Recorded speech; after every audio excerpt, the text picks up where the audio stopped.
How to length distance on AllTrails. So first of all, launch AllTrails application.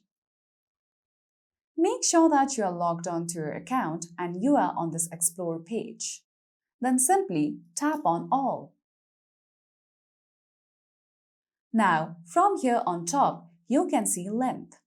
Now you can adjust the distance on the map according to your preferences.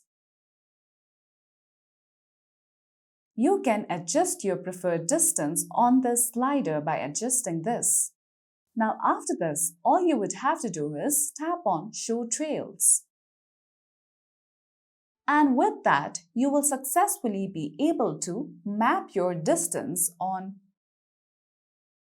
And with that, you will successfully be able to length your distance on AllTrails application. So that's all for today's video, and at last, don't forget to subscribe to our YouTube channel.